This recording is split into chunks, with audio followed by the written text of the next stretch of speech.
Colossians chapter 3 verse 1. Colossians chapter 3 verse 1 hanggang verse 5.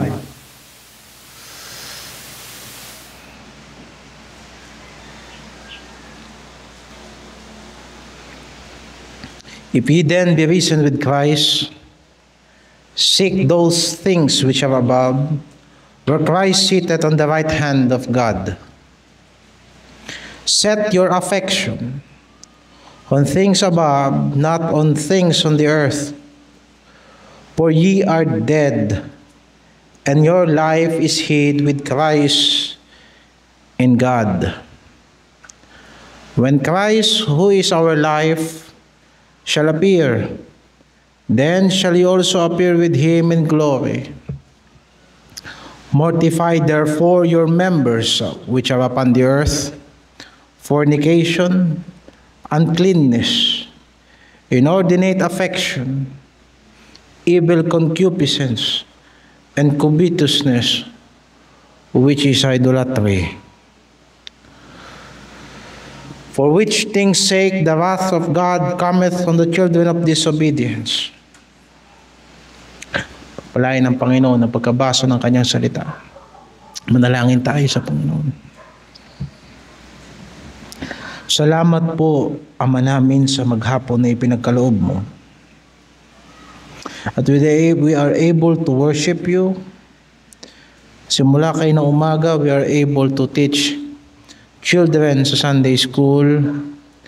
We are able to understand the doctrine patungkol sa iglesia, sa doctrine class. And we have fellowship. Ang mga kapatid ay nakapunta sa mission work sa Baras. Salamat sa paglilingkod ng bawat isa sa iyo. Salamat sa pagbibigay mo ng biyaya sa bawat isa na kami po ay makapagpatuloy sa iyong salita. Linisin mo kami sa lahat ng aming mga pagkakasala. Patawarin mo kami sa lahat ng aming pagkakasala sa iyo.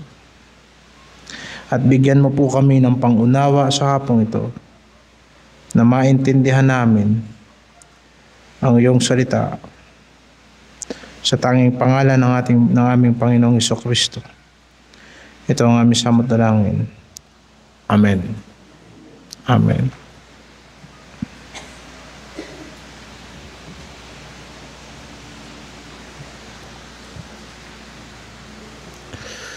Yung binasa natin sa verse 1, makakita ka kagad ng pasubali. If ye then be risen with Christ.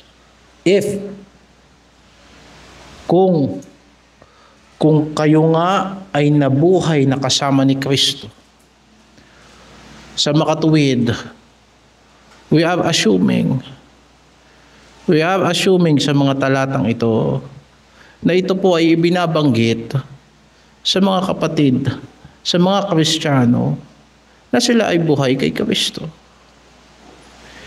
Hindi ito binibigay sa lahat ng mga tao, kung hindi para doon sa mga nabuhay kasama ni Kristo.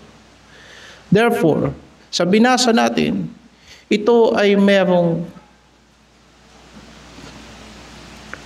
theological na sitwasyon at reality na merong mga taong nabuhay kasama ni Kristo. Sapagkat para sa kanila, binabanggit ang mga talatang ito. Ngayon, kung ito po ay isang kondisyon para maintindihan natin yung instructions sa verse 1, maintindihan natin yung instructions sa verse 5, sa verse 2, anong ibig sabihin ng nabuhay kasama ni Kristo?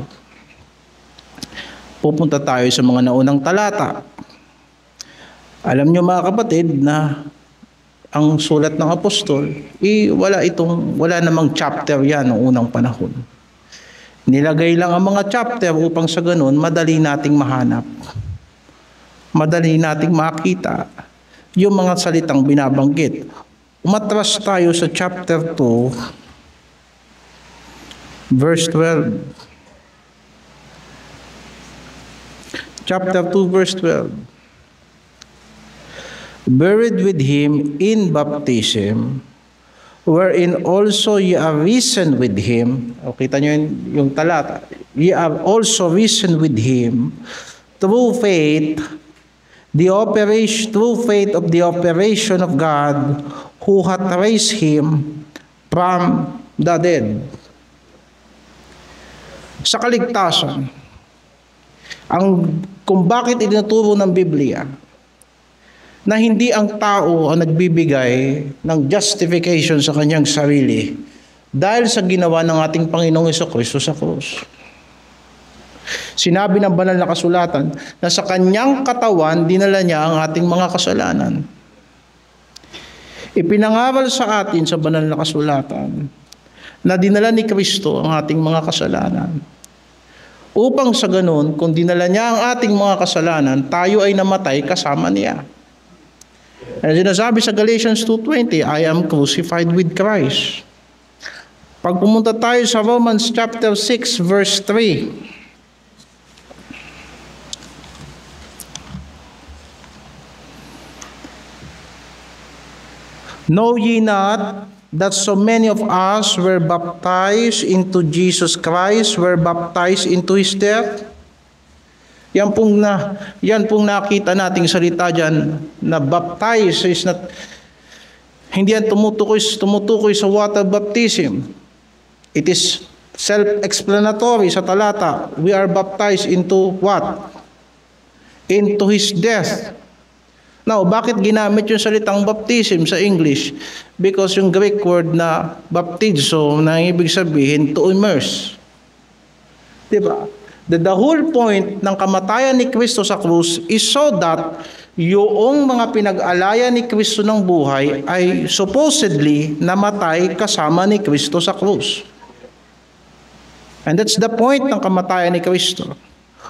Verse 4, therefore we are buried with him by baptism into death, that like as Christ was raised up from the dead by the glory of the Father, even so we also should walk in the newness of life.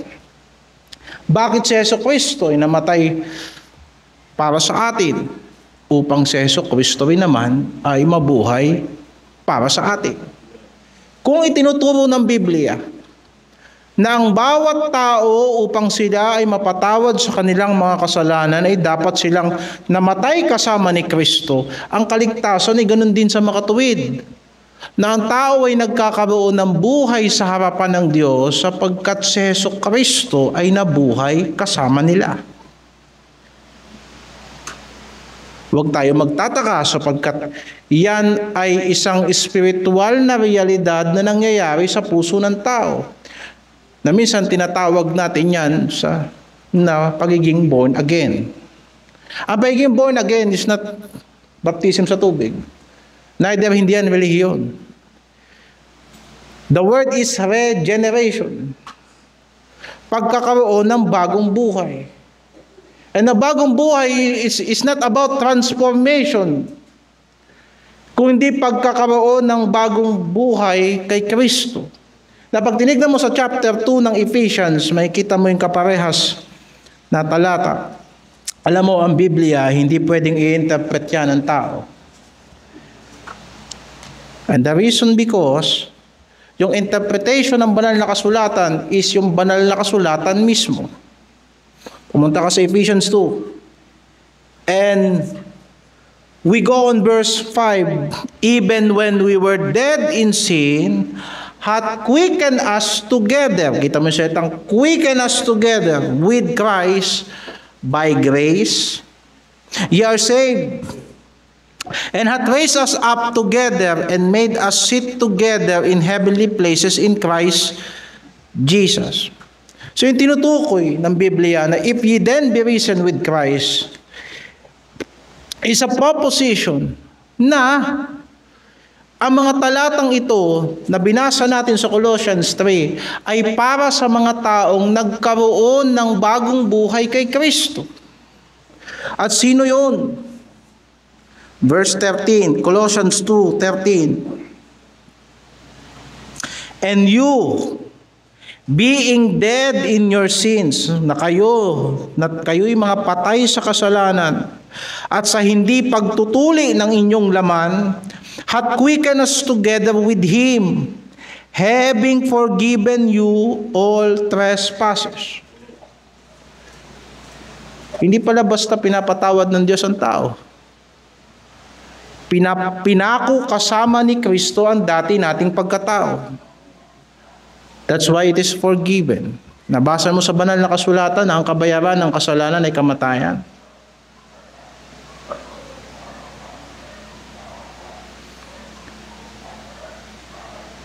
Anong kabayaran para ang tao ay makabayad sa kanyang kasalanan? It is only by death. Kaya nga yung kamatayan ni Kristo ay inappropriate para sa tao. Bakit? Kasi dati, nung tayo ay patay sa harapan ng Diyos, buhay tayo sa mga sarili natin. Buhay tayo sa sanlibutan. Lumalakad tayo ayon sa takbo ng sanlibutan ito. Lumalakad tayo ayon sa dikta ng diablo. Lumalakad tayo ayon sa pagsuway sa Diyos. Lumalaban ang mga kalooban natin sa kalooban ng Diyos. Because hindi natin naiintindihan na ang Diyos is glorious. Hindi natin naiintindihan na ang salita ng Diyos ay liwanag sa paa natin. What we know is, pipili tayo ng pananampalataya na meron tayong pakinabang. Pupunta tayo sa pananampalataya na masarap pakinggan. Maghahanap tayo ng pananampalataya na walang higpit sa mga katawan natin. Kaya ang sinabi sa banal na kasulatan, sa huling panahon, kailangan ng mga mangangaral maging matigas sa pangangaral. Bakit? Darating ang panahon, mga kapatid, na ang mga tao hindi nila papakinggan yung salita ng Diyos. Papakinggan nila yung masarap sa tenga nila. At yan ang nature ng tao. That simple nature of man. Sabihin mo sa mga tao, pumunta kayo sa simbahan, meron kami ipamimigay sa iyo, they will come. Kaya lang, pag sinabi mo pumunta kayo sa church, may salita ng Diyos, ipangangaral doon. Sino nangangailangan ng salita ng Diyos? Sino nangangailangan ng tuwid na doktrina? And someone will say, parehas lang lahat ng aral. Kailangan pa ba namin malaman ng variation? Sa totoo lang, kapag pinagtabi-tabi mo lahat ng paniniwala sa sanlibutan, totoo. Ang pinagkaiba niyan, madalas, konti lang. At importante yung konti na yun. Alam mo bakit? Sapagkat kung magkaiba yan, walang madadaya. Ang kasinungalingan, para maging epektibo, kailangan mukhang totoo sa unang tingin. Ang maling doktrina, para maging mukhang totoo, gagamit din ng talata. Aapil yan sa pangangailangan ng tao. Pero hindi nakikita ng tao ang kanyang importanteng pangangailangan sa harapan ng Diyos na hiwalay sa Diyos, wala talaga tayong totoong buhay. And that's a big problem. And that's the problem ng mga pamilya, ng problema ng tao, yan ang problema nating lahat, hiwalay kay Kristo. Totoo. It is my problem, our problem, na kung hindi dahil sa buhay ni Kristo na nabubuhay sa atin, wala tayo totoong buhay. Dahil siyang naghahanap ng kanyang buhay, siyang nawawala nito. At tatawanan ka na sa libutan pagka ipinangaral mo yan. Pero sinabi doon sa banal na kasulatan, dahil sa binuhay tayong kasama niya, kay Kristo pinatawad tayo sa lahat ng ating pagkakasala. Kaya nga, sinasabi doon mga kapatid, kung kayo'y binuhay kasama ni Kristo, isa-summarize natin. What does it imply? Kung yung dati mong pagkatao ay hinatulan na sa dugo sa krus ni Kristo. Kung yung dating tayo ay hinatulan na sa harapan ng Diyos nung namatay si Kristo. Kaya nga nung si Kristo ay muling nabuhay mula sa mga patay, hindi na tayo hinahatulan ng Diyos. Diba? Sinabi sa Romans chapter 8 verse 1, there is therefore now no condemnation to them which are in Christ Jesus, who walk not after the flesh, but after the Spirit. Why? Sapagkat yung pakikipag-isa kay Kristo, hindi yan gawa ng laman. Ang pakikipag-isa kay Kristo is not religion. Ang pakikipag-isa kay Kristo ay hindi dahil sa Hudyo ka. Ang pakikipag-isa kay Kristo ay hindi pagiging Baptist. Ang daming Baptist na pupunta sa impyerno. Why? Because ang kaligtasan ng pakikipag-isa kay Kristo ay espiritual na bagay. Ang hindi na hinahatulan ay yung nakipag-isa kay Kristo sa Espiritu. Anong ibig sabihin nun? For the law of the Spirit of life in Christ Jesus had made me free from the law of sin and death. We understand na ang Diyos ay banal. Yan ang pinapaalala sa atin ng banal na Espiritu araw-araw. That God is holy. At dapat tayong matakot sa Diyos.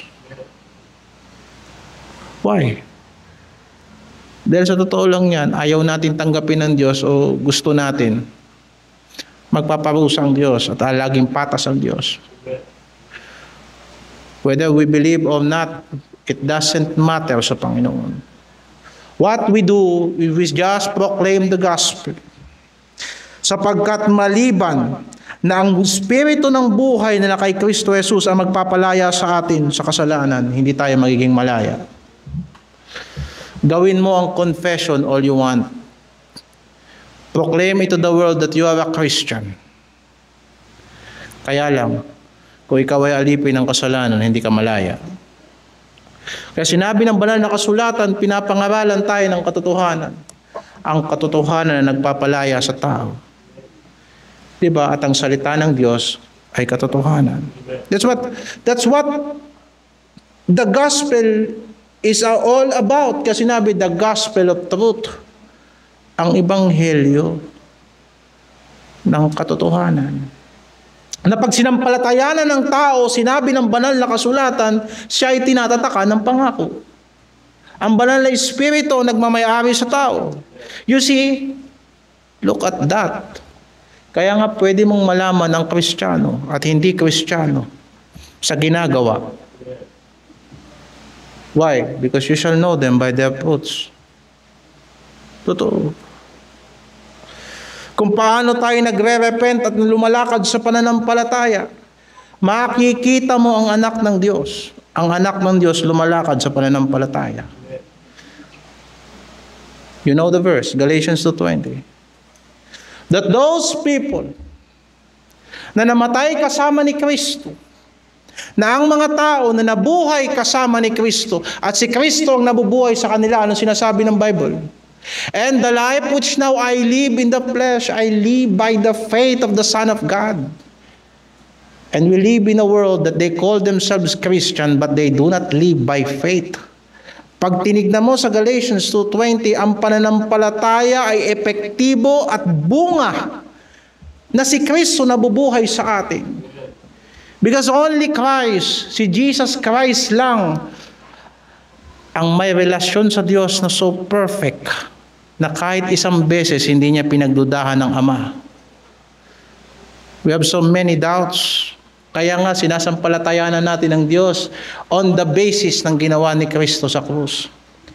At not on the basis na anong kaya nating paniwalaan. Dahil madalas pag sumampalataya tayo sa Diyos, pinaniniwalaan lang natin sa Panginoon yung gusto nating paniwalaan. Hindi yung mga bagay na inaccomplish ni Kristo para sa atin. And that's so, it is very easy to call ourselves Christian and yet hindi tayo namumuhay sa kalooban ng Diyos. It's so easy. Because sa daigdig na to, pwede kang sumampalataya na wala ka sa kalooban ng Diyos. But the genuine faith is this. Ito ang tunay na pananampalataya. Yung sinasabi ng banal na kasulatan, and the life which now I live in the flesh, I live by the faith of the Son of God. Christ liveth in me. You see? At hindi yan kayang gawin ng tao. Kahit pa sabihin mo sa Diyos, araw-araw na tumira siya sa puso mo, bakit titira ang Diyos sa puso natin? Ang puso natin mandaraya, marumi. Minsan nagkakasala na tayo, hindi pa natin alam. And sometimes, tinutuwid na tayo, hindi pa natin alam na tayo pala ay tinutuwid ng Diyos. You see, napaka-importante ng sinabi ng Panginoon kay Nicodemus, except a man be born again, he cannot see the kingdom of God. Anong ibig sabihin nun? Ay namatay tayong kasama ni Kristo at nabuhay tayong kasama ni Kristo internally. That's why lahat ng buhay ni Kristo na ipinanahan sa atin ng Diyos, isipin mo, tinatabasa ng Diyos ang ating mga panlabas na pag-uugali. Unti-unti. Why? Kasi buo na si Kristo sa loob. Anong akala natin? Ang tinanggap ba natin ni Kristo, kalahating Kristo lang? Ang tinanggap ba natin na Kristo ay ulong Kristo lang? Hindi. Ang tinanggap na nating Kristo ay buong Kristo. Sinabi sa Colossians chapter 1 verse 28, verse 27, yung ipinapangaral namin sa mga hintil, sabi ni Apostle Paul, si Kristo sa inyo ang inyong pag-asa sa kaluwalhatian. Di ba? Without Christ living within us, without experiencing a new heart sa harapan ng Diyos, ang pag-asa natin, hindi totoong pag-asa. Ipinangaral sa atin noon, nakaraang linggo, na kung bakit ang Kristiyano umaasa sa Panginoon, sapagkat yung pag-asang inaasahan natin sa Diyos, hindi natin yan basta tinatanggap, ipinapanganak ang tao dyan. Kaya huwag ka na magtaka kung bakit ang unsaved mahirap umasa sa Diyos ng buong pag-asa sa Diyos. Why? Sapagkat yung pag-asa sa Diyos, ang tao ipinanganganak sa isang uri ng pag-asang buhay. The text is 1 Peter chapter 1. Ipapaalala ko lang sa inyo mga kapatid. 1 Peter verse 3. Chapter 1 verse 3. Blessed be the God and Father of our Lord Jesus Christ, which according to His abundant mercy hath begotten us again unto a lively hope. Kita mo. Hindi basta umaasa ang tao sa Diyos.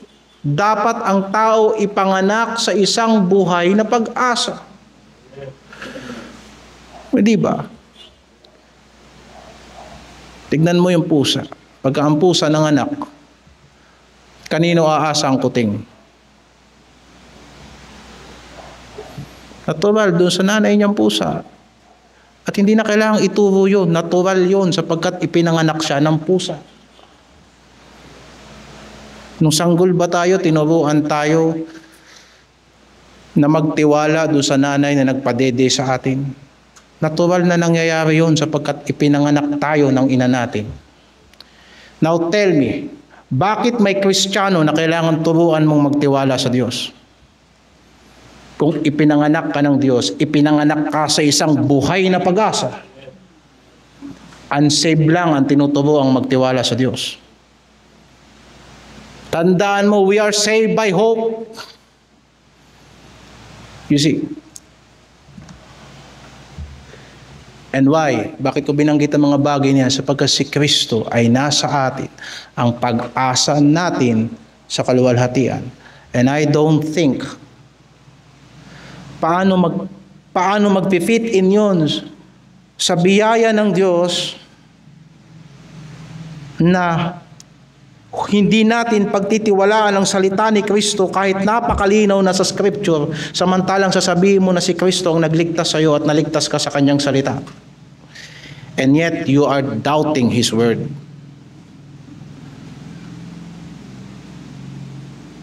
You see? Now, we're just saying this because yung kasunod na mga talata is mas mabigat sa katotohanan ito. Dalawa lang ang klase ng tao sa daigdig na to. And that's the true divide, whether you are risen with Christ or whether you are alive in sin. Because ang taong nabuhay kasama ni Kristo, patay na yan sa kanyang sarili at si Kristo na ang nabubuhay sa kanya. Pumunta ka sa verse 5. Verse 3, for ye are dead. Saan tayo patay? Tandaan natin, para madali nating maintindihan, nung buhay tayo sa Diyos, patay tayo sa kasalanan. Nung buhay tayo sa kasalanan, patay tayo sa Diyos. Nung buhay na buhay tayo sa sarili natin, hindi si Kristo ang nabubuhay sa atin. Kung si Kristo ang nabubuhay sa atin, hindi tayo ang nabubuhay sa sarili natin. Kaya sinabi diyan, sapagkat kayo'y patay na. Namatay na tayong kasama ni Kristo. Kung kaya't si Jesucristo na muling nabuhay, ang ating buhay ay nakatago sa buhay ni Kristo.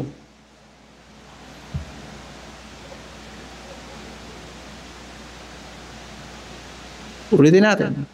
Ang buhay ng Kristiyano ay nakatago sa buhay ni Kristo. That is not an option for a Christian. Whether you live for God or not for God. If we are Christians, we must live for God. And that's tumayo tayo, bumagsak tayo sa Panginoon. Whether we live, whether we die, we are the Lord's. Yan ang Kristiyano. So nakita mo mga kapatid, that this is a reality in the Scripture. Kaya nga, ipinapangaral natin, totoo na ang kaligtasan ay sa pananampalataya lang. Totoo. Walang gawa ang tao sa kaligtasan. Bakit? Paano mo may mekanikohin yung puso natin? Nahahawakan ba yan? Punta ka sa doktor, magpamasahe ka ng puso, aabutin niya ba yung puso na binabago ng Diyos sa kapanganakang muli?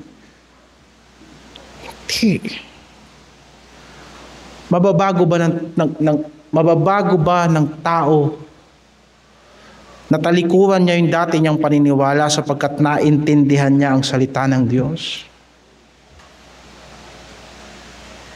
And the problem with modern Christianity is maraming sumasampalataya kay Kristo na hindi nila naiintindihan at pagkatapos dahil Kristiyano na sila, sasabihin sa kanila, di ba Kristiyano ka na? O itigil mo na yung bisyo mo. Itigil mo na yung pagsusugal mo. Ligtas ka na, di ba? Hindi mo ba naiintindihan na sa pagsisisi, dapat pagsisihan natin lahat? And that's the problem. Naligtas tayo sa biyaya at pagkatapos magsisikap tayo maging matuwid sa sarili natin, at lalong mas malayo yun sa Ebanghelyo. At lalong mas malala yun sa Ebanghelyo. Kaya nga, ang kaligtasan na tinuturo ng Biblia ay gawa ng Diyos. Ephesians 2:8, for by grace are ye saved through faith, and that is not of yourselves. Hindi ito sa inyong sarili. Mag-isip ka ng dahilan kung bakit ililigtas tayo ng Diyos. Lahat ng maiisip nating dahilan ay hindi pwedeng maging dahilan para iligtas tayo ng Diyos. Because sinasabi sa banal na kasulatan, it is not of yourselves. Hindi dahil sa atin. At hindi dahil sa mga bagay sa atin. Kaya nga ito'y kaloob ng Diyos. I remember, naalala ko sa klase kahapon, sabi pala sa modern English, yung free gift, redundant. Yung salitang free gift, redundant siyang phrase. Bakit? Wala namang kasing gift na may bayad. It's free gift. Ay naalala ko bigla, sa King James Version, may salitang free gift. Isipin mo, to the point na ang biyaya ng Diyos is so libre na wala kang idadagdag doon, halos magka-redundant na sa Bible para lang ipaintindi sa tao na ang kaligtasan talagang walang bayad. At hindi pwedeng idagdagan ng kahit anong bagay na sa effort ng tao. Sinabi ng Romans 11, kung ito ay sa biyaya, hindi sa gawa. Otherwise, ang biyaya, paano naging biyaya? Kung ito ay sa gawa, edi hindi sa biyaya. Otherwise, ang gawa ay hindi nagawa. Bakit nga? Sapagkat ang inaayos ng Diyos sa kaligtasan yung espiritual na buhay ng tao sa loob. Ang binubuhay ng Diyos sa kaligtasan, hindi yung mga desisyon natin. Yung loob. Yung loob. And there's so many call themselves Christian na wala talagang experience ng kaligtasan. Sinabi ng Panginoon, ang bayang ito lumalapit sa akin sa pamamagitan ng kanilang bibig, pero ang kanilang puso malayo sa akin.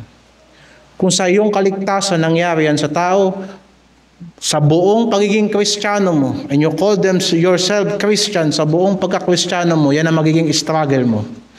Because sa umpisa pa lang, wala kang buhay kay Kristo.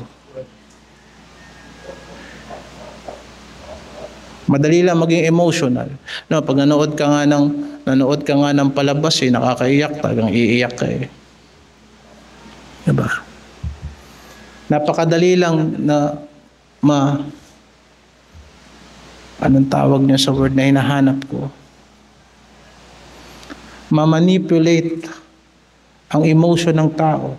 Napansin nyo, kaya pag nag-evangelism tayo, di tayo nagpapataas ng kamay. Why? Ang dami natin nakitang nagtaas ng kamay. After many years, para pa rin unsaved mamuhay, and they call themselves Christians. And the reason, wala tayong music pagka, habang everybody as we pray, di ba? Natural, magpapatugtog ka ba dyan ng kantang mabilis at masaya? Natural, nagpipray tayo. Ang ipagpapatugtog mo dyan, yung mga talagang mararamdaman mo magdasal, naramdaman mo, and yet, after all these years, wala ka pa rin takot sa Diyos.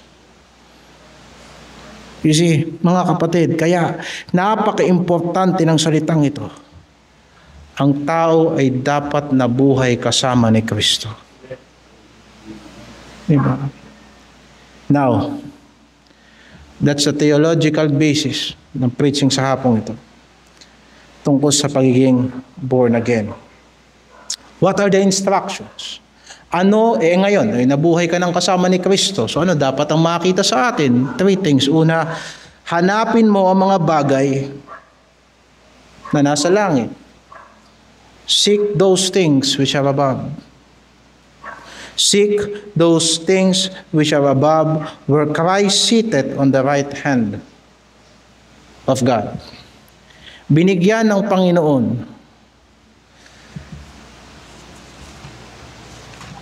ng maliwanag na contrast na ang anak ng Diyos, ang mga disipulo ni Kristo, magkaiba ang priority nila sa mga tao na walang Diyos. Pumunta ka sa chapter 6 ng Matthew,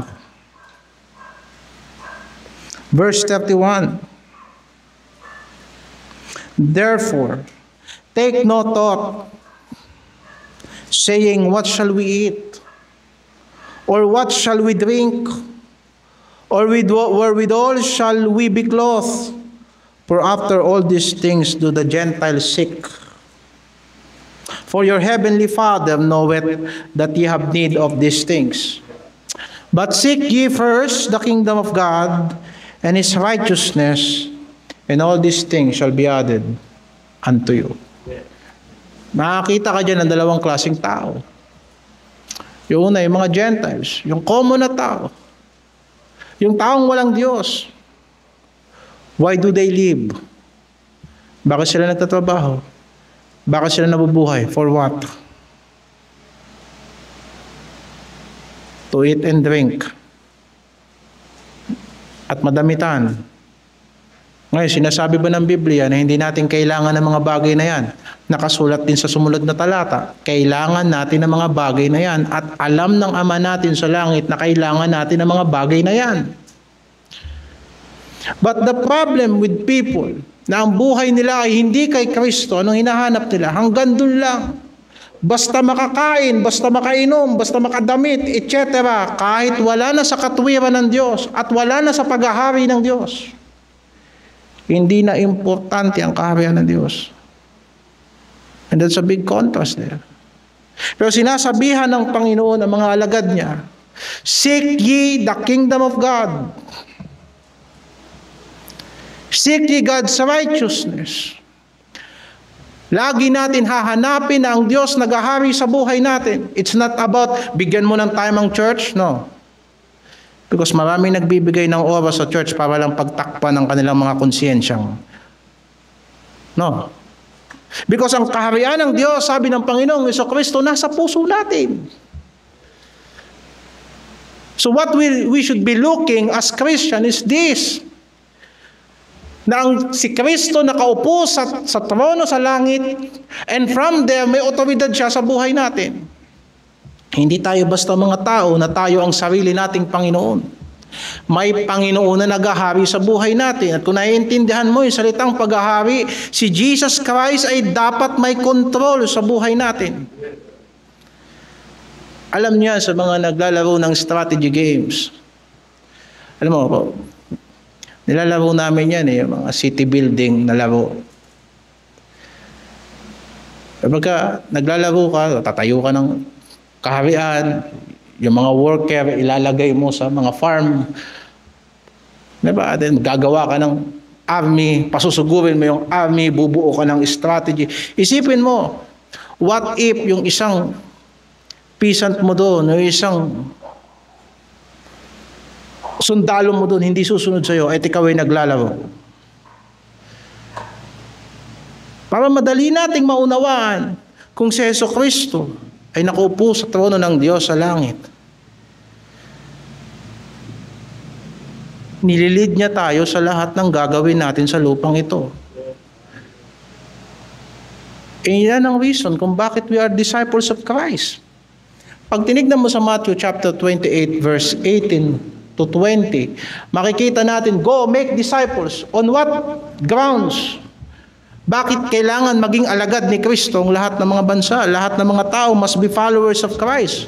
Why? Because si Kristo ay may otoridad sa langit pati sa lupa. Kahit pa sabihin natin na hindi tayo makatingin sa langit, alam mo, isipin mo, kahit sa lupang ito, si Kristo dapat ang maghari. Kaya tinuruan niya tayo ng prayer na matupad ang iyong kalooban dito sa lupa, para nang ito'y natutupad sa langit. Kaya kanyang sinabi, thy kingdom come, thy will be done in heaven as it is on earth. Diyan pa lang, isipin mo, tatawanan ka na ng taong makasanlibutan. Kaya nga, pinasubalian ko na kayo kanina, hindi ito para sa lahat ng tao. Para to sa mga taong sinabi doon sa chapter 3 verse 1, if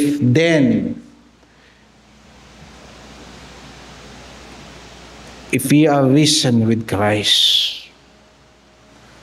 If ye are risen with Christ. Because for people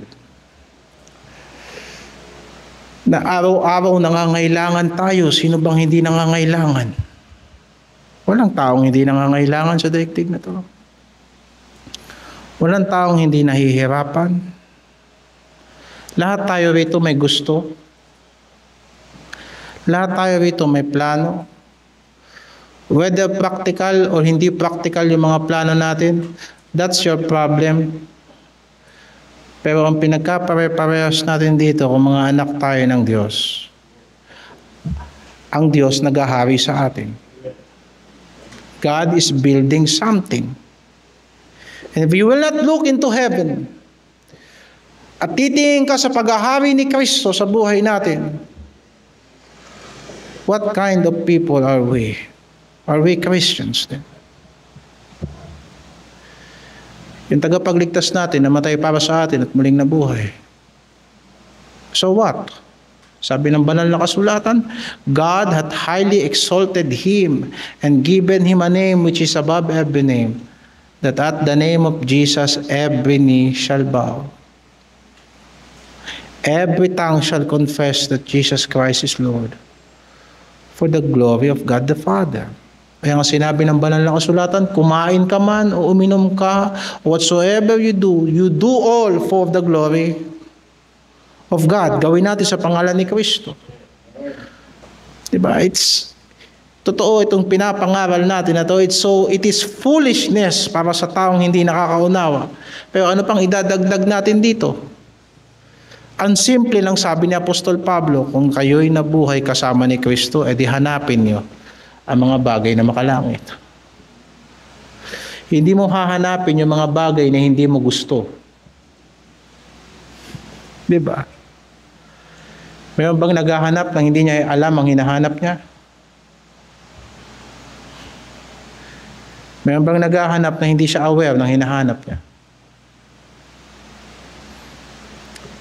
Kahit ang science, hindi ito magkakaroon ng progress ng mga unang panahon kung hindi sila naniniwala na merong Diyos na gumawa ng universe. Kaya ang unang mga scientists, walang atheist na unang scientist. Alam nila na pag tumingin sila sa kalawakan, meron silang makikitang law. At it can be expressed on mathematical equations. Why? Because they believe there is a lawgiver. Alam nila na may gumawa ng mga bagay na yan. Therefore, meron niyang pattern. And the heavens declare the glory of God. Isipin mo. At minsan, yung kalooban ng Diyos, isinusubo na sa atin ng Diyos, pero ayaw natin. Paano mo pahahanapin ang kalooban ng Diyos sa langit? Kagaya ng sinasabi ng banal na kasulatan, ang kautusan ay malapit na sa iyo, even to thy heart. Huwag mo sabihin, sino bang umakyat sa langit na parang gusto mong pababain si Kristo? Huwag mo itanong, sinong buwaba sa lupa? Sinong buwaba sa lupa? Totoo bang may bumaba sa lupang ito na parang gusto mo pang ilibing uli si Kristo? Gusto mong buhayin si Kristo muli mula sa mga patay? Pero anong sinasabi ng banal na kasulatan? Kahit ang konsyensya natin nagpapatotoo na hiwalay sa Diyos, wala tayong magagawa. At paulit-ulit nating ipapangaral yan sa pulpitong ito. Na sa ating sarili, we are hopeless. Totoo lang. Makakapagplano tayo, makaagawa tayo, pero ang katotohanan ng lahat ng bagay, yung mga bagay na pinahintulutan ng Diyos for our good. All things work together for good to them that love God, to them who are called according to His purpose. So seek those things which are above. Anong hahanapin mo sa langit? Hindi mo hahanapin ang pera sa langit, first of all. Ang pera nasa lupa. But there are things na nasa langit na kailangan mo sa lupang ito so that you may live wisely. The fear of the Lord is the beginning of wisdom. The more we disregard God, the more tayo nagiging mukhang hangal. Because the fool had said in his heart, there is no God. I don't need God. That is foolishness. It doesn't matter kung ilang beses na nadapa ang tao, pero kung tatayo siya at uulitin niya pa rin yung parehas na pagkakamali, that's foolishness. Diba? It doesn't matter kung ilang beses kang patawarin ng Diyos, pero kung tatayo ka at uulitin mo lang yung mga bagay na hiningi mo ng tawad sa Diyos, ang tawag yun kahangalan. But the fear of the Lord, ang pagkatakot sa Diyos, ang umpisa ng karunungan. At saan ka titingin? Doon. Kung ang Diyos naghahari sa langit, hindi siya basta nanonood sa atin. Mula sa langit, dinadirect niya ang lahat ng bagay dito sa lupa. Kung ang Diyos pinapanood lang tayo, paano natin siya mapagtitiwalaan? Kung pinababayaan niya lang tayo sa ating mga devices at talagang hindi siya nakikialam sa buhay natin, para niya tayong pinaglalaroan, paano natin siya mapagkakatiwalaan? Anong sabi ng banal na kasulatan? Sasabihin ng mga walang Diyos, nasaan ang inyong Diyos? Wala kayong Diyos-Diyosan, wala kayong imahe, nasaan ang Diyos nyo? At ang sabi ng awit, our God is in heaven. Ginagawa niya kung anong gusto niyang gawin. Psalms 115 verse 3. So seek those things which are above. Pangalawa, set your affection on things above. Hindi mo lang hahanapin. Pag nakita mo, mahalin mo. Di ba? Ano ba yung affection? Damdamin, pag-iisip, attitude, feelings. Di ba?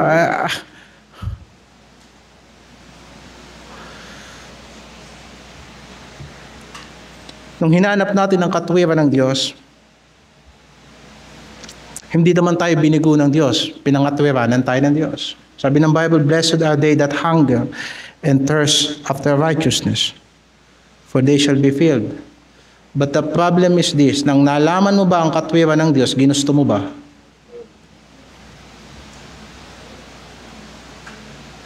Nung nalaman mo ba kung anong tama sa Diyos, yun talaga ang tama, kahit balik-baliktarin mo, ginusto mo ba? Set your affection on things above.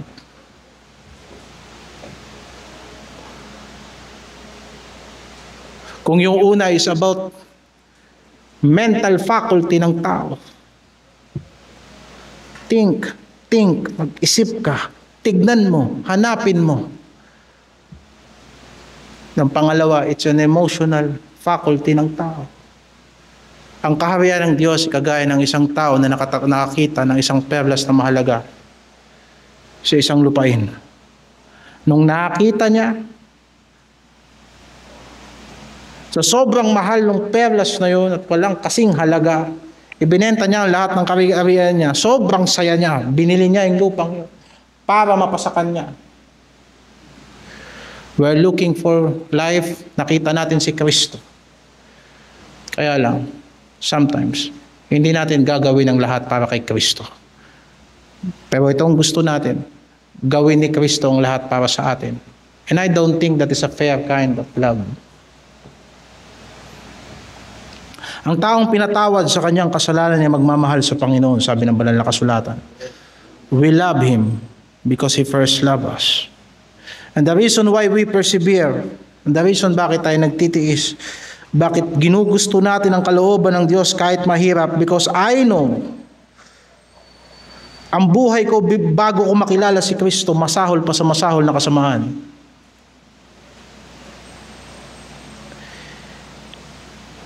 At yet nakatikim ako ng pagpapatawad. I know it. I understand it. I see it.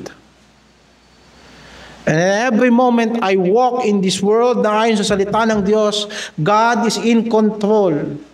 Bakit hindi mo mamahalin si Kristo? Gusto natin, nananalangin tayo, that's good. You look into heavens.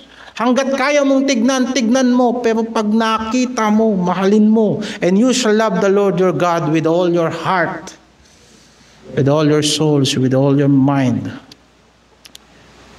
And that's the problem. That's the problem with the Israelites sa lumang tipan. And what is that? Ang kautusan binigay sa kanila ng Diyos. They see it. They see it. Sabi pa nga ng Panginoong Jesucristo sa kanila, search the scriptures. Saliksikin nyo ang banal na kasulatan. And that's what the Christians are doing now. Sinasaliksik natin ang banal na kasulatan. But the problem is this, pag nakita natin, hindi natin gusto yung hindi natin gusto. Tatanggihan natin yung mga bagay na kinukontra ng Diyos, yung mga plano natin.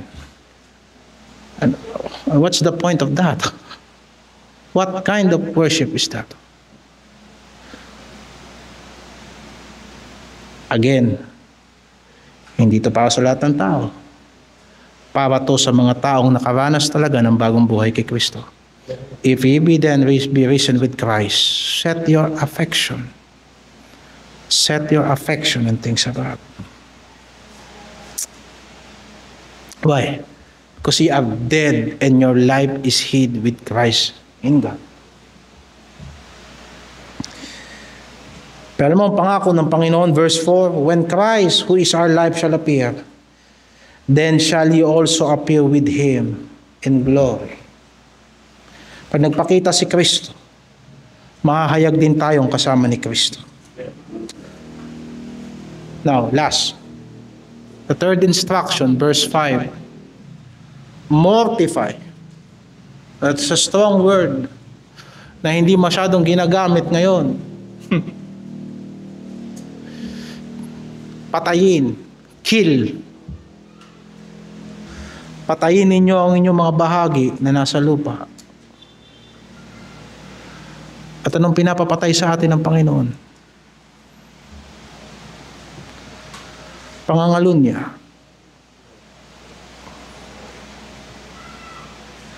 We still committed sa pagtatayo ng mga pamilya. Kaya nga sinasabi natin, may mga nagsasama na namumuhay sa kasalanan, magpakasal. Why? Sabi ng Bible. Para sa atin, importante pa rin yung bagay na yan. Utos ng Diyos yun. Why? Kasi hindi naman tayo mga patay sa kasalanan. May buhay tayo kay Kristo. And what we will do?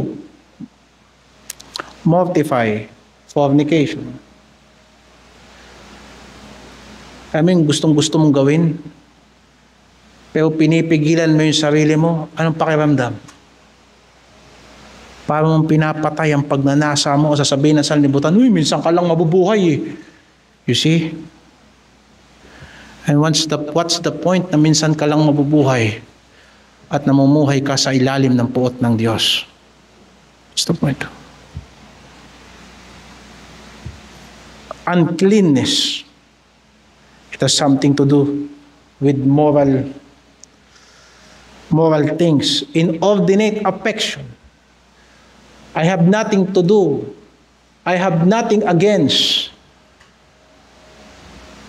So tinatawag ngayon sa sanlibutan na third sex. Wala akong galit sa kanila o wala akong against sa kanila maliban sa lagi kong ipapangaral, lalaki at babae lang ang ginawa ng Diyos. Di ba? Kung sino man bakla rito, repent, tatanggapin ka ng Diyos. Patatawarin ka ng Panginoon. Sino man tomboy rito, magsisi ka. Tanggapin mo ang katotohanan na dalawa lang ang ginawa ng Diyos.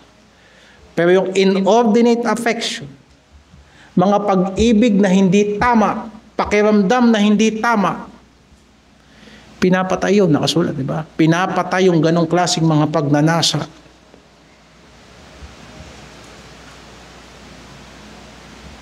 Ituloy natin.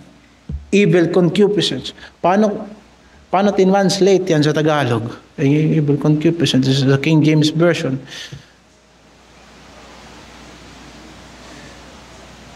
Someone from the men.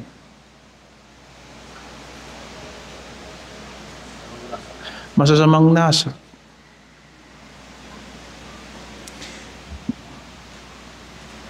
Both may kinalaman sa lasciviousness, masamang nasa. At the same time, doon sa kabila, yung kasunod, covetousness. Diba? Masamang pagnanasa sa laman, sa katawan, masamang pagnanasa sa material. Masamang pagnanasa, it's a broad term. Why? Because kahit nabuhay na tayo kay Kristo, may laman ka na dapat mong disiplinahin. Diba? Kaya nga sa church, we have safety sa mga matatandang lalaki na matitibay. Because sa church may rebuke. Sa church may correction. Sa church may fellowship. Why? Dahil sa totoo lang yan, hindi mo itutuwid yan pag mag-isa ka lang. Gusto mo yan eh. Itatago mo pa nga yan hanggat maitatago eh. Pero tignan mo yung sinabi ng Panginoon, mortify. Hindi mo paglalabawan ng kasalanan, hindi mo pagagaanin yan. It's a strong word na pag inintindi mo, patayin mo ang kasalanan o ang kasalanan ang papatay sa'yo. At yan ang buhay ng Kristiyano. May buhay na tayo kay Kristo. That's why buong buhay natin sa daigdig na to, makikipaglaban tayo sa kasalanan. Ito ay nasa paligid natin. Ito ay nasa loob natin. Ito ay nasa isip natin. And yet si Jesus Christ nandyan din. At makikipaglaban siya para sa atin. Diyan nyo gamitin yung salitang stand still and see the salvation of the Lord.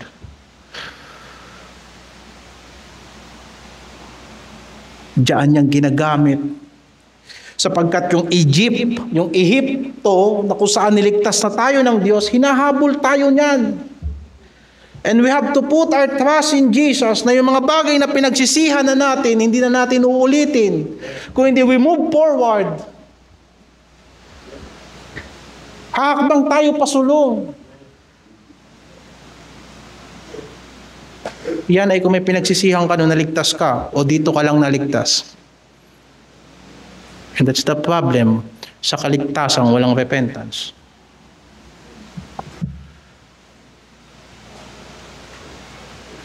The gospel is clear. Repent and believe the gospel.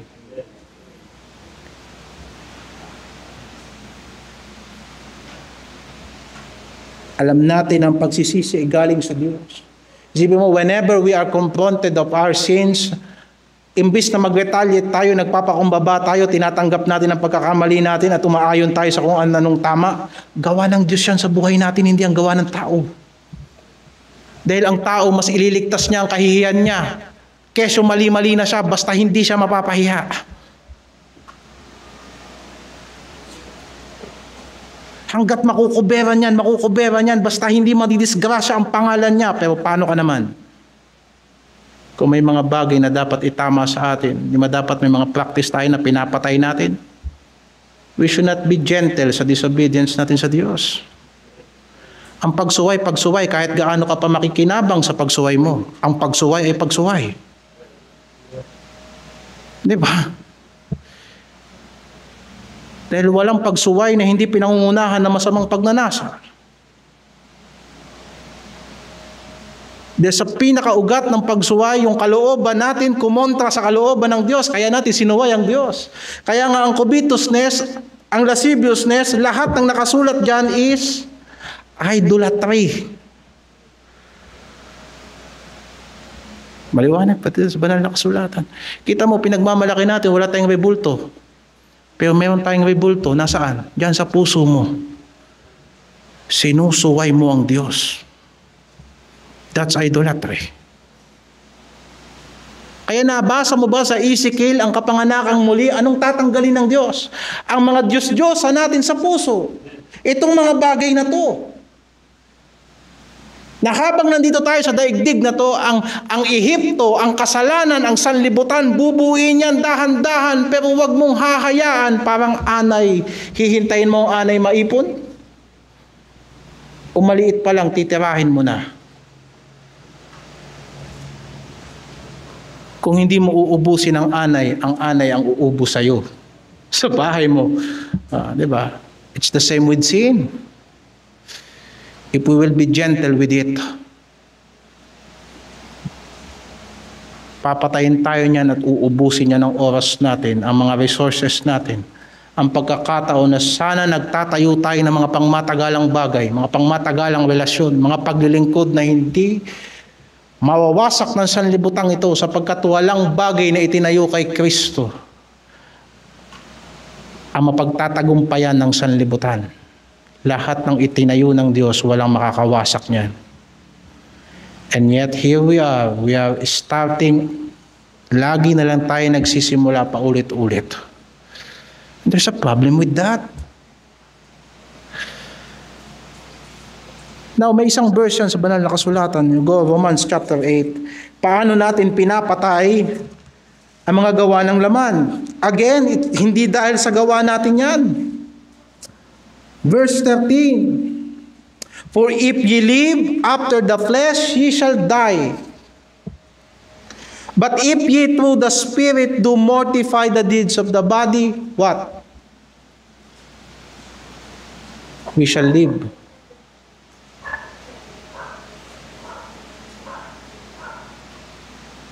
Walang anak ng Diyos na hindi magtatagumpay sa mga bagay na yan.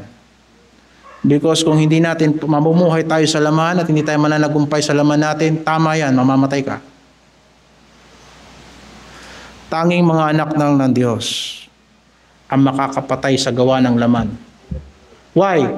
If we true, hindi sa galing natin, hindi sa lakas natin, actually hindi rin sa dami mong alam sa Bible. But if we true the Spirit, we mortify the deeds of the body, we shall live. Kaligtasan ba yan? Diretso mo verse 14. For as many as are led by the Spirit of God, they are the sons of God. You see, kailangan maalis sa isip natin na there is a kind of Christian na pagkatapos maligtas mamumuhay sa karnalidad. That is not a biblical doctrine. That is not a biblical doctrine. Ang Kristiyano nagkakasala pero hindi namumuhay at paulit-ulit sa kasalanan. Ang Kristiyano is moving forward through what? Through the Holy Spirit. Hindi natin gawa. Pero dapat patayin ang gawa ng laman because mamamatay tayo. You are not saved. See, kaya ang pastor pag nangangaral, actually hindi ako basta, I'm not after kung anong iaambag nyo sa church. I'm after sa kaluluwa nyo because maraming akala nilang Kristiyano sila but hindi nagmamanifest sa kanilang buhay. And that's what At kahit ako sa sarili ko, yan din ang binabantayan ko at nagpapasalamat ako sa mga tao ng Diyos na nagbabantay din sa akin. Kagaya ng binabantayan ko rin sila sa Panginoon at nananalangin tayo sa isa't isa. Why? Dahil ang pagiging alipin ng kasalanan magdadala sa tao sa impyerno. At makikita mo anak ka ng Diyos. Why? Tinutuwid ka ng Diyos. See? Kaya mga kapatid, si Jesus Christ umakyat sa langit and that's the message ngayong maghapon. We must look to Him. Kaya si Kristo nasa langit, hindi para magpakitang gilas tayo rito sa lupa sa Kanya, sapagkat hindi naman talaga niya tayo iniwan. Nandyan pa rin si Kristo para sa atin. Ang pinagkaiba lang ngayon, nandun na siya bilang katiyakan na kung nasaan siya, isang araw mapupunta rin tayo doon. Kasi nandun na siya. At siya ang angkla ng ating kaligtasan. Hindi natin pinapanatili ang kaligtasan natin dito sa lupa. Si Kristo ang nagpapanatili niyan. Sabi niya, ang aking mga tupa ay nakikinig sa aking tinig. At sila'y sumusunod sa akin. At binibigyan ko sila ng buhay na walang hanggan. At hindi sila mapapahamak. Ni hindi sila maaagaw ni numan sa aking kamay. How do you know na ang tao hindi naaagaw sa kamay ng Diyos? Tignan mo sa gawa. Ang tupa ni Kristo nakikinig sa salita ni Kristo. Tapos, at sila'y sumusunod kay Kristo. Mahirap paniwalaan na nasa kamay ka ni Kristo, pero ni sa kalooban ni Kristo, wala ka. Basahin nyo uli yung talata at tignan nyo. Kung may mga espiritu kayo ng Diyos, makikita nyo, yun ang sinasabi ng talata. You see, kaya nga, as many as are led by the Spirit of God, they are the sons of God. Huwag ka nang magtaka kung anak ka ng Diyos, lahat ng ginagawa mo sa sanlibutan ito, kinukontra ng Ama natin sa langit. Huwag ka nang magtaka.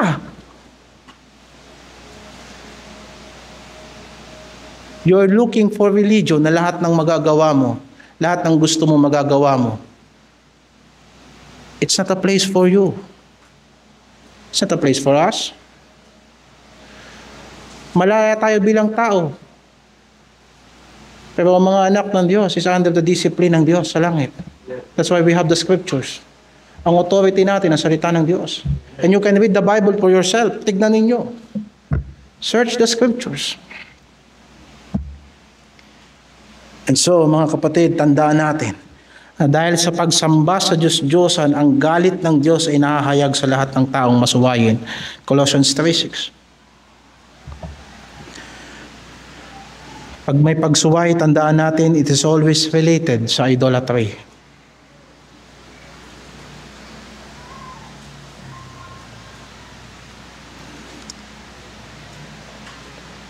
Pero dating buhay na natin yan. Pinapaalala sa atin ng Diyos. Verse 7, in the which you also walk sometime when ye live in them. Tignan mo yung pagkagamit ng words.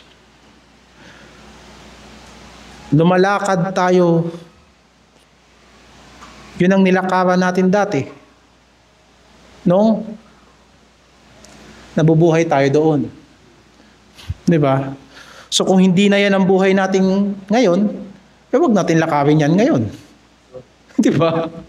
Sabi ng Biblia, yan ang buhay natin dati. Yun ang nilalakaran natin dati. So kung ibig sabihin, kung buhay na tayo kay Kristo, ba't yan ay pamumuhay natin ngayon? Di ba? Hindi dapat magkaroon ng contradiction sa buhay natin. Kung ang buhay natin kay Kristo, hindi tayo nagiging conforme sa sanlibutan. Huwag ka na magtaka kung mahirap maunawaan ang mga bagay nito. Actually, naiintindihan ninyo. But there is only one thing, lumalaban ang laman at lumalaban ang isip. Mga anak kayo ng Diyos, naiintindihan niyo ito. Kaya lang, there is something within us na lumalaban sa katwiran ng Diyos. At kung anak ka ng Diyos, pagtatagumpayan mo yan. Umakyat si Kristo sa langit, anong sabi ng banal na kasulatan? Meron tayong dakilang saserdote.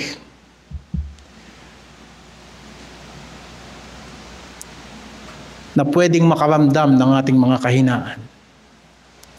Chapter 4, verse 15. Chapter 4, verse 15 and 16 ng Hebrews. For we have not an high priest, which cannot be touched with the feeling of our infirmities, but in all points tempted like as we are. Si Yesu Kristo, na nandito siya sa daigdig na to, sa lahat ng bagay, tinukso siya.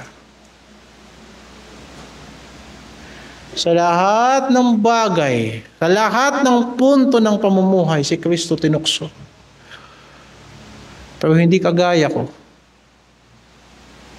Maraming beses akong tinukso, nagkasala ako. Ilang beses tayong sinubok, nagkamali tayo.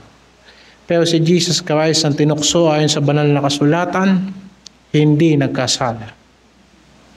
So anong implication?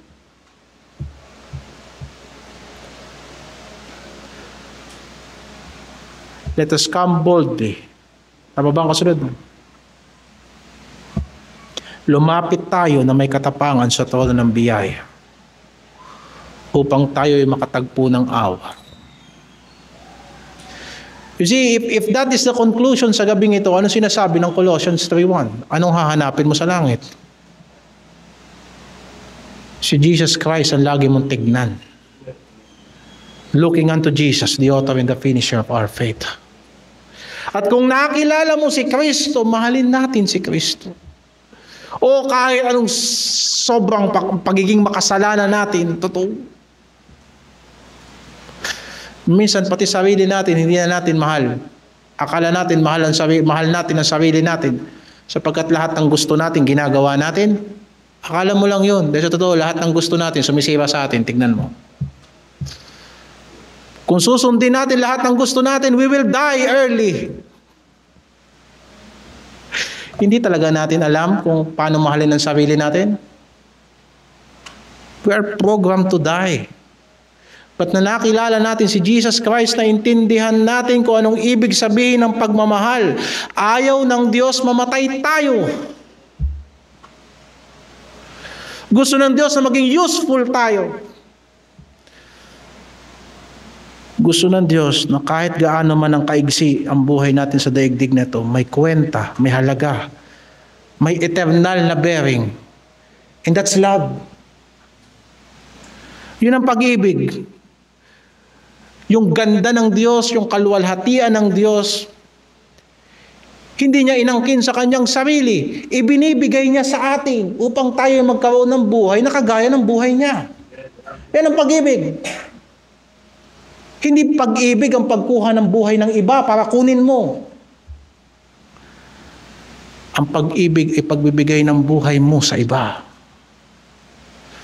Hindi ba? Kaya nga hindi ka mag-aasawa para magkaroon ka ng tagalaba. Kaya ka mag-aasawa sapagkat iaalay mo ang buhay mo sa kanya. And together, kaya kanya ipinaglalaban, nagtutulungan kayo. Di ba? Hindi ka mag-aasawa, sapagkat nalasing ka, susuntukin mo. Di ba? Pero sa sanlibutan, normal lang yan. Pero, sabihin ng mga Kristiyano, ganon. Mahal ko kasi. God wants you to live. Gusto ng Diyos maglingkod ka sa Kanya. Maghahanap kayo ng kasama nyo sa buhay. Maghanap kayo ng tao na magdadala sa inyo sa kabanalan. Kagaya na si Jesucristo. Dinadala niya tayo sa kabanalan. Totoo. Na magbibigay sa atin ng kaisipan ng Panginoong Jesucristo ay ulo ng iglesia. Ibinigay niya ang kanyang buhay para sa atin at tayo bilang mga tao magpapasakop tayo sa kanya, and that is the safety of the church. Hindi ba? That's love. Kaya nga pagsalitang nagmamahalan, hindi lang isang nagmamahal dun. Mutual yun. Nagmamahalan nga eh. Nagbibigayan ng buhay, hindi nagbibigayan ng suntok. Hindi nagbibigayan ng sama ng loob. Hindi nagbibigayan ng buhay sa isa't isa. Ba't ko sinasabi ito? Para maunawaan natin ang bagay na ang Diyos ay mayaman sa lahat. Tignan mo ang lawak ng universe. Mas malaki pa rin ang Diyos doon. Nasaan tayo? Nasa Earth. Ang planeta natin parang alikabok lang sa kalawakan. And yet, God loves us. Wala tayong idadagdag sa pagka-Diyos ng Diyos. Kahit ayaw mong maniwala, at kahit sunugin ka ng Diyos sa impyerno, hindi siya yun makakabawas sa kanyang pagka-Diyos. Nakonsyensya ka ba na nagsunog ka ng basura? Di ba hindi? Basura yun eh. And yet, tignan mo, ini-o-offer sa atin ng Diyos ang kanyang buhay. At sasabihin natin, tinanggap natin ang buhay ni Kristo. Kung tinanggap natin ang buhay ni Kristo, hindi na tayo ang nabubuhay, kung hindi si Kristo ang nabubuhay sa atin. Para ano? Yan. Hanapin natin si Kristo araw-araw. Yan. Mahalin natin si Kristo. Set your affection on things above. Kung nasaan ang kayamanan mo, nandun ang puso mo.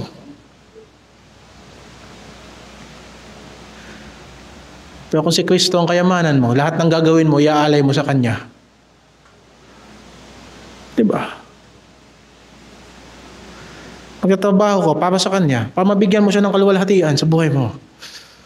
Lord, pinapasalamatan kita. Dati wala akong kapangarap sa buhay, pero nung nakilala kita, binago mo ang takbo ng isip ko. Para sa'yo to. I remember a verse na pinost ko kagabi o kanina. Si Jacob. Basahin natin. Genesis chapter 35. Genesis 35.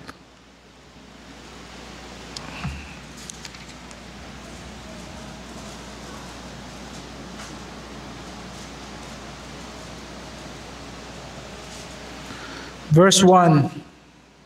And God said unto Jacob, sinabi ng Diyos kay Jacob, arise, go up to Bethel, and dwell there, and make there an altar unto God that appeared unto thee when thou fleddest from the face of Esau thy brother. Sabi ng Diyos kay Jacob, pumunta ka dun sa Bethel, doon unang nagpakita sa kanyang Diyos, doon niya nakilala ang Panginoon. Doon inulit sa kanya ng Panginoon ang pangako ng Diyos sa kanyang ninunong si Abraham. At sabi ng Diyos kay Jacob, punta ka doon sa Bethel, kung saan kinatagpo kita. Kung doon ako nagpahayag sa iyo, magtayo ka doon ng altar. Doon mo ko sambahin. And verse 2, then Jacob said unto his household, and to all that were with him, put away the strange gods that are among you, and be clean, and change your garment. And let us arise, and go up to Bethel, and I will make there an altar unto God, which answered me in the day of my distress, and was with me in the way which I went. Inutusan ng Diyos yung tatay, si Jacob. At anong sabi ni Jacob? Sinabihan niya lahat ng nasasakupan niya. Hindi lang yung pamilya niya, pati mga tauhan niya. Pupunta tayo sa Bethel, pinapapunta ko ng Diyos doon. Alisin niyo mga Diyos-Diyosan niyo rito. Wala na ibang sasambahin sa pamilyang ito. Yung Diyos na nagpahayag sa akin. Mamuhay tayo na maayos, na may kalinisan. Bakit? Kasi yung Diyos na yun ang nakinig sa akin sa panahon na ako ay nadidistress. Yun ang tumulong sa akin sa panahon na hindi ko alam kung saan ako pupunta. Yun ang Diyos naglagay sa akin ng direksyon sa buhay. And I remember this verse. Ang Panginoon na tumulong sa akin ay pinapanalangin ko sa Diyos, yan din na magiging Diyos ng aking magiging mga anak.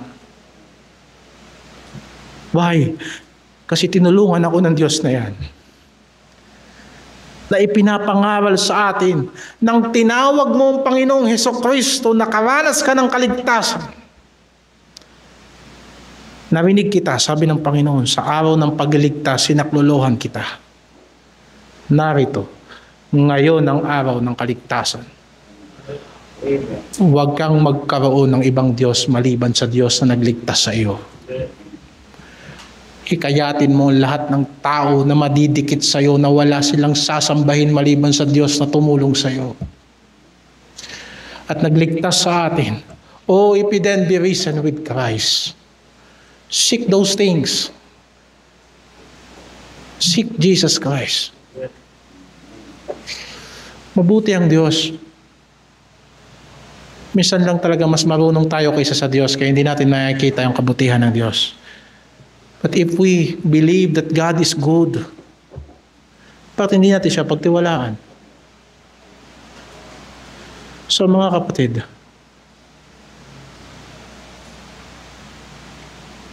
tulungan nawa tayo ng Panginoon. Siya nawa ang magtuwid sa ating lahat ng pagkakamali at pagkakasala. Siya nawa ang magbago sa atin. Siya nawa magbigay sa atin sa hapong ito ng perspektibo na lahat ng gagawin natin para kay Kristo. Matuto nawa tayo magmahal sa Diyos sa pamamagitan ng bigyan niya tayo ngayon ng bagong puso. Bagong isip, lakas. Bagong lakas. Sapagkat silang naghihintay sa Panginoon ay magpapanibago ng lakas.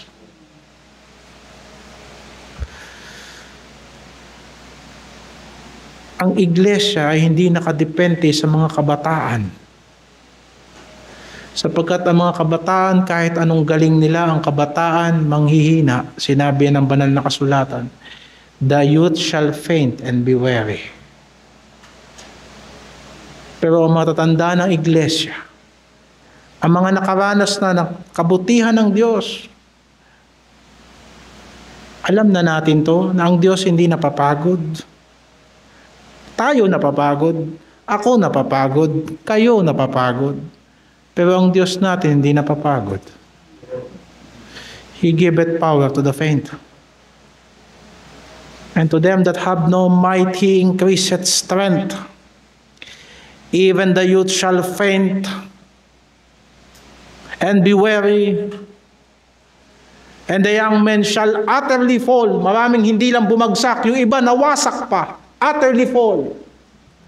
But they that wait upon the Lord shall renew their strength. Ang Diyos na ating saklolo, hindi ang ina ng ating saklolo. Kung hindi ang ating ama na sumasaklolo sa atin. Ngayon mga kapatid, tulungan tayo ng Panginoon. Siya nawa ang pumatay ng lahat ng ating mga masasamang buhay pa sa katawan natin. Hayaan lang natin mabuhay ang banal na Espiritu sa atin. Lilinisin niya tayo, papatayin niya ang mga bagay na hindi niya gusto sa atin. Nakakita ka ba ng muriatic acid? Kailangan mo bang tulungan ang muriatic acid na patayin ng germs? Wala. Hayaan mo lang siyang tumulo. Hayaan mo siyang dumikit sa maduming semento. Hayaan mo siyang tumama sa dapat tamaan, and you will see its effect.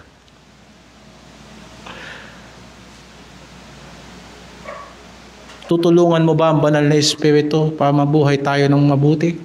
Hayaan mo lang siya na manguna sa atin. And where He lead us, let us follow the Lord. Kung saan niya tayo pangunahan, sundin natin ang Panginoon. Pag nakita natin mga kapatid natin nagkakamali, paalalahanan natin. Kung paano minahal tayo ng Diyos, mahalin din natin ang kapatid natin. Bakit? Kung binuhayan kasama ni Kristo, binuhay ka rin kasama ni Kristo, isang inyong buhay. Ang buhay natin pareha si Kristo. At doon nabubuo ang iglesia. Pagpalain tayo ng Panginoon.